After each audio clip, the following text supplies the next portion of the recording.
Hello दोस्तों, doctor Shyam सुंदर गोयल। आज हम बात करेंगे मुहांसों के बारे में, मुहांसे कील और मुहांसे के बारे में।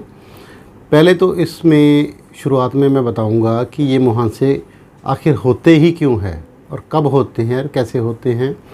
उसके बाद आप घर में क्या उपचार कर सकते हैं, उनकी स्टेजेस के अनुसार कैसे कैसे क्या क्या उपचार करना पड़ता है, और एंड में मैं बताऊंगा आपको कि अगर आपके चेहरे पे कील मुहांसों की वजह से कोई दाग धब्बे हो गए हैं, कोई खड्डे पड़ गए हैं, कोई चेहरे की त्वचा अनइवन हो गई है स्किन, तो उसको हमने कैसे ठीक करना है। वो ठीक हो जाती है। वो ठीक करने के बहुत उपाय हैं, घर में भी हो सकते हैं उपाय, और दवाइयों से भी हो सकते हैं और लेज़र से भी हो सकते हैं। तो सारे उपाय मैं आपको बताऊंगा, घरेलू भी, दवाइयाँ भी लगाने की, खाने की, और परहेज़ क्या क्या करने हैं वो भी बताऊंगा। और अगर आपके खड्डे हो गए हैं तो वो उसको कैसे ठीक करना है वो भी आपको हम बताएंगे। काले काले धब्बे हो गए हैं वो भी बताएंगे। पहले हम बात करते हैं कि आखिर ये एक्ने होते ही क्यों हैं, ये कील मुहांसे होते ही क्यों हैं। देखो दोस्तों, हमारी त्वचा में भगवान ने उसको हाइड्रेट, उसको स्मूथ करने के लिए ऑयल की ग्रंथियाँ दी हुई हैं। जैसे आप देखते हो नोज़ पे ज़्यादा आते हैं, ऑयल ज़्यादा आ जाता है, माथे पे ज़्यादा ऑयल आ जाता है, तो ये ऑयल प्रोडक्शन बढ़ जाती है। जब हम जवान होते हैं तो हार्मोन बढ़ने की वजह से ये कील मुहांसे हमारे बढ़ने शुरू हो जाते हैं।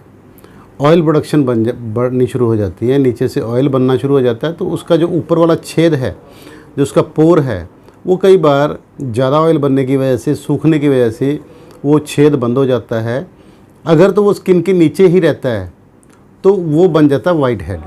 अगर वो स्किन के साथ ऊपर ओपन हो जाता है, उसके एयर के कांटेक्ट में आना शुरू हो जाता है, तो वो ब्लैक हेड बन जाता है। तो धीरे धीरे नीचे से प्रोडक्शन तो हो रही है और ऊपर से निकल नहीं रहा, तो नीचे ही नीचे इकट्ठा होता रहता है। तो उसकी वजह से ये पोर्स हैं वो बड़े हो जाते हैं, डायलेट हो जाते हैं, जिसको हम बाद में ओपन पोर्स की समस्या देखते हैं कि चेहरे में छेद छेद से हो गए हैं। तो पिन पॉइंट छेद छेद से हो गए हैं। इससे चेहरे में गोरे बंदे के भी हो जाएं तो वो भी काला काला लगता है, अगर नीचे ब्लैक हेड है तो और भी काला लगता है। तो वो एक कालापन की वजह है और भद्दे लगते हैं। तो सबसे पहले तो ये है कि हम इनको आने ना दें। जैसे ही कोई कील वगैरह बने तो उसको तुरंत निकलवा दें, आप निकाल लें। और इसको निकालने का सिंपल से 20-30 रुपए का टूल होता है, तो वो ठीक है, वो आप लेके अपने निकाल लिया करें। चेहरे को स्टीम दें, उससे सॉफ्ट हो जाते हैं। उसके बाद निकालें, नहाने के बाद निकालें ताकि चेहरे की त्वचा सॉफ्ट हो जाए, उसके बाद निकालें आप, ठीक है। ये जो ऑयल है ये ज़्यादा बनना शुरू हो जाता है। अब अगर इसके ऊपर कोई इन्फेक्शन, बैक्टीरियल इन्फेक्शन हो जाती है, तो उसमें फिर पस भी बढ़नी शुरू हो जाती है, लाल हो जाता है, वो बहुत बड़ा हो जाता है, उसमें नीचे पस हो जाती है। जब हम पस बंदा निकालता है उसको दबा के, तो वो साथ के पोर्स में भी वो बैक्टीरिया कुछ चले जाते हैं, तो वो वहाँ पर भी पस बननी शुरू हो जाती है और वो सारी सूजन आ जाती है, उसका कलर रेड हो जाता है, जिसको हम कई बार तो बहुत बड़े हो जाते हैं, जिसको हम सिस्टिक एक्ने कहते हैं। एक्ने में हमें कैसे ठीक करना पड़ेगा, तो जैसे मैंने आपको बताया कि इसमें 3 चीज़ें मेन हैं। एक तो हमें ऑयल प्रोडक्शन बॉडी की कम करनी पड़ेगी कि हमारी स्किन ज़्यादा ऑयल प्रोड्यूस ना करे। उसके बाद हमें चेहरे के ऊपर से डेड स्किन जो है, जो पोर्स को बंद कर रही है, उसके ऊपर, क्योंकि डेड सेल्स तो बनते ही है ना नीचे से, ये तो कंटिन्यूस प्रोसेस है कि नीचे नई स्किन बनती रहती है, ऊपर से सेल्स झड़ते रहते हैं डेड वाले। तो कई बार क्या है कि ये सेल रिन्यूअल टाइम थोड़ा सा गड़बड़ हो जाता है, तो उसकी वजह से डेड स्किन ऊपर ज़्यादा इकट्ठी हो जाती है और नीचे से नई आ नहीं पाती, तो वो पोर्स वगैरह बंद हो जाते हैं, तो उससे अपना काम गड़बड़ हो जाता है। इसीलिए तो हम चेहरे की स्क्रबिंग वगैरह करते हैं। तो डेड स्किन को उतारते रहना चाहिए, चेहरे को प्रॉपर आप स्क्रब करते रहें, ठीक है। ओवर द काउंटर बहुत सी स्क्रबिंग लोशन भी मिल जाते हैं आपको, और पैक भी मिल जाते हैं, फेस पैक भी मिल जाते हैं, स्क्रबिंग लोशन भी मिल जाते हैं, तो उसको स्क्रब करते रहना चाहिए। अगर आपके एक्ने है, रेड वाला एक्ने है और इन्फेक्शन वाला है, तब स्क्रब आप मत करिए, ताकि क्योंकि वो बैक्टीरिया के इन्फेक्शन बाकी पार्ट्स में भी फैला देगा और त्वचा छिल भी जाएगी, क्योंकि लाल हुई होती है ना, सूजन होती है। हमें अगर ऑयल प्रोडक्शन को हमने ख़त्म करना है तो बहुत सी क्रीम्स है, रेटिनोइक एसिड है, रेटिनो ए क्रीम आती है, जैसे बेंजाइल पेरोक्साइड नामक एक क्रीम आती है, मतलब उसमें सॉल्ट ये होता है। सो ये जो क्रीम्स हैं, ये जो मलम हैं, ये आप जब चेहरे पे लगाओगे तो ये स्किन को ड्राई करती है, तो इसको हमेशा रात को ही लगाना चाहिए। सेकेंडली, ये जब हम ये वाली स्किन ये लगाते हैं क्रीम, तो हमारी जो चेहरे की त्वचा है, जो स्किन है, वो फ़ोटो सेंसिटिव हो जाती है, धूप से उसकी सेंसिटिविटी बढ़ जाती है। तो अगर आप इसको लगाना शुरू कर दिया, उधर से आप धूप में निकलना शुरू कर दोगे, तो इससे क्या है कि आपकी त्वचा थोड़ी काली पड़नी शुरू हो सकती है और इससे स्किन स्किन सनबर्न टाइप वो चीज़ें हो सकती हैं। सो अगर आप ये वाली ऑइंटमेंट अगर आप लगाना शुरू करोगे, तो उसके साथ आपको बहुत ज़्यादा ज़रूरी हो जाता है कि जब भी आप बाहर निकलें, जब भी आप लाइट में रहें, तो आप एक सनस्क्रीन अच्छा 30+ और 50 या 50+ SPF का सनस्क्रीन यूज़ करें, अच्छी कंपनी का सनस्क्रीन यूज़ करें, नहीं तो अपने डॉक्टर से पूछ के यूज़ करना शुरू कर लें। अब रही बात डेड स्किन सेल को कैसे हटाएं, सो डेड स्किन सेल को हटाने का सबसे जेंटल तरीका है कि आप सिंपल स्क्रब कर लें, ठीक है। जैसे हमारे पुराने बुजुर्ग हमें बताते थे कि दही और हल्दी मिलाकर उबटन लगा लेने का, तो वो सबसे नेचुरल चीज़ें हैं। उबटन लगा लें, जब वो सूख जाए तो उसको रगड़ के उतार दें, तो ये जेंटल तरीका है स्क्रबिंग का, और उससे चेहरा खिल भी जाएगा, आपका रंग भी गोरा होना शुरू हो जाएगा। सो नहीं तो salicylic acid based face wash भी आते हैं, ऑइंटमेंट्स भी आती हैं।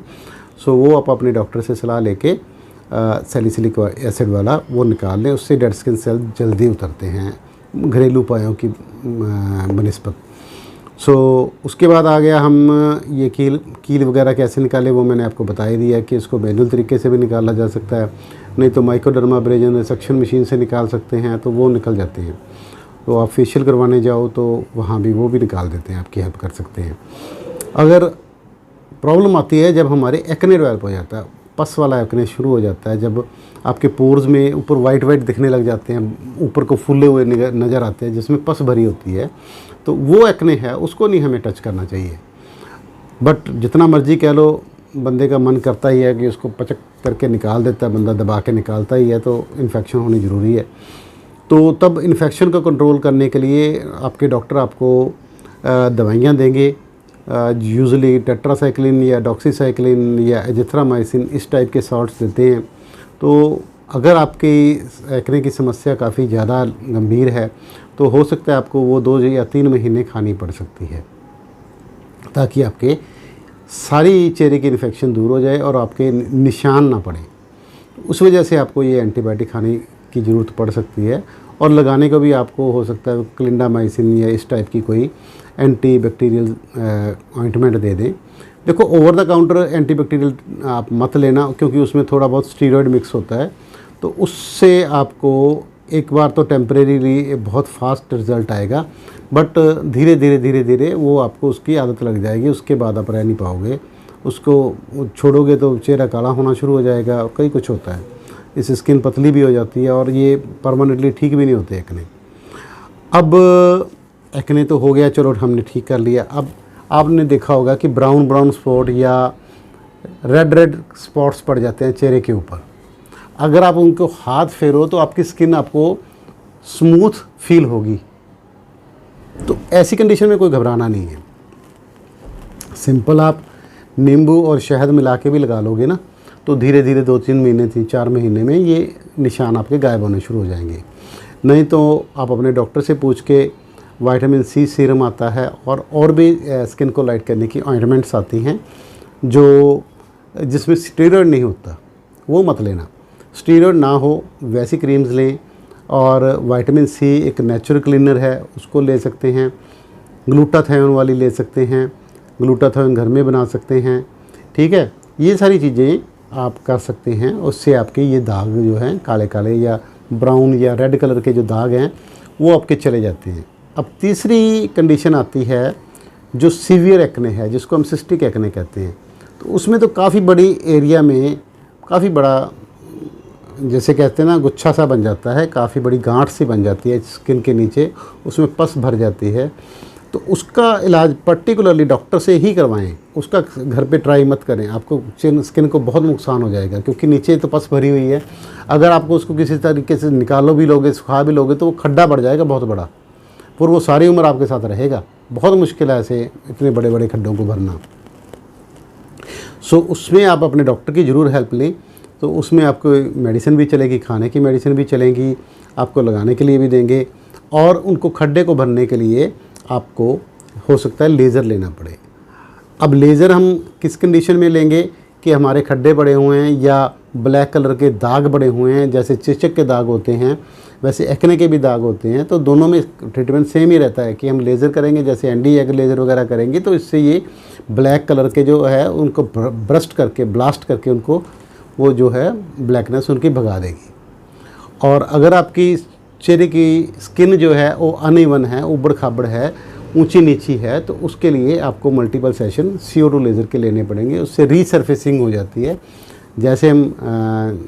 जैसे आपने देखा होगा मिस्त्री बनाते हैं दीवार या रगड़ाई करते हैं फर्श की, तो जब घिसा के उसको बिल्कुल क्लियर पॉलिश कर देते हैं, जैसे किसी भी चीज़ की पॉलिश करते हैं तो वो स्मूथ हो जाती है। इसी तरह जब हम CO2 लेज़र करते हैं तो उससे क्या है कि ऊपर के जो खड्डे वाली ऊंची नीची जगह है उसको रीसर्फेस हो जाती है, नीचे से न्यू स्किन आके बिल्कुल चेहरा आपका साफ़ हो जाता है, खड्डों से मुक्त हो जाता है। बट ये आप अपने ध्यान में रखें, ये आपको मल्टीपल सीटिंग लेनी पड़ सकती हैं, 2 या 3 सीटिंग लेनी पड़ सकती हैं। अगर आपके कम हैं तो 1-2 सीटिंग में ठीक हो जाएगा, अगर ज़्यादा हैं तो उस हिसाब से सीटिंग्स बढ़ सकती हैं, बट अच्छा रिज़ल्ट आ सकता है। क्योंकि कई बार क्या होता है कि नीचे एंकरिंग थ्रेड्स बन जाते हैं तो उसको सब्सिजन से निकालना भी पड़ता है। कई बार थोड़ी बहुत सर्जिकल प्रोसीजर भी साथ में करना पड़ता है अगर आपके खड्डे गहरे हैं। आइसब्रेक स्कार्स हैं, जो तीखे ब्रिक खड्डे हैं, वो आसानी से ठीक किए जा सकते हैं, बट जो गहरे खड्डे हैं, जो एट्रोफिक स्कार्स हैं, उनको थोड़ा सा ठीक करना मुश्किल हो जाता है। सो ये तो रही हमारी एक्ने की बात। एक्ने से बचना कैसे है ये मैं आपको बता देता हूँ कि आप अपना चेहरा साफ़ रखें, बार बार उसको फेस वॉश से धोएं। अगर आपकी स्किन ऑयली है तो ऑयल फ्री आप फेस वॉश लें, उसके साथ आप उनकी सेल रिन्यूअल के हिसाब से आप उनको एक्सफोलिएट करते रहें, उसका स्क्रबिंग करते रहें। और सैलिसिलिक एसिड बेस्ड आप फेस वॉश भी ले सकते हैं, ऑइंटमेंट भी ले सकते हैं, उससे आपका जो है इकट्ठे नहीं होंगे। ऑयल प्रोड्यूस कम करने के लिए जिनके बहुत ज़्यादा प्रॉब्लम है, सिस्टिक एक्ने वगैरह, तो उनको हम खाने के लिए भी कई बार देते हैं, जिनकी ठीक ही नहीं होता तो आइसोट्यूटिनोइन टाइप की हम कैप्सूल्स होते हैं वो हम देते हैं, बट वो स्ट्रिक्टली अंडर मेडिकल प्रोविज़न लेने चाहिए क्योंकि वो लीवर पे भी इफेक्ट डालते हैं। और कोई भी ये वाली जो ऑयल कम करने वाली ये मेडिसिन है ना, ये प्रेग्नेंट लेडीज़ आप ना तो लगाएं ना ही खाएं, ये इनका थोड़ा सा साइड इफ़ेक्ट होता है प्रेग्नेंट लेडी पे। सो वैसे भी कोई भी दवाई वैसे तो डॉक्टर से पूछ के ही लेनी चाहिए, ओवर द काउंटर खुद ब खुद नहीं लेनी चाहिए, चाहे वो उसकी केमिस्ट की आपकी दुकान बहुत अच्छी हो और बहुत इंटेलिजेंट भी हो, पर उसने पढ़ाई तो नहीं की है ना मेडिकल साइंस की। उसने तो देखा होता है कि फ़लाना डॉक्टर ने ये वाली दवाई दे दी, फ़लाना डॉक्टर ने वो दवाई दे दी। He may be a good businessman but he is not a good doctor. तो आप अपने डॉक्टर की एक बार ज़रूर सलाह ले लें कोई भी इलाज करवाने से पहले। सो ये चीज़ें आप करेंगे तो आपको ये खड्डों से दाग और ये एक्ने इन सब से मुक्ति मिल सकती है। सो अगर आप हमसे मिलना चाहें, Kayakalp laser and salon, Bathinda road, Shri Muktsar Sahib, Punjab. हमारा कॉन्टैक्ट नंबर है 9256 93566। मैं डॉक्टर श्याम सुंदर गोयल आपसे इजाज़त लेता हूँ। Thank you very much.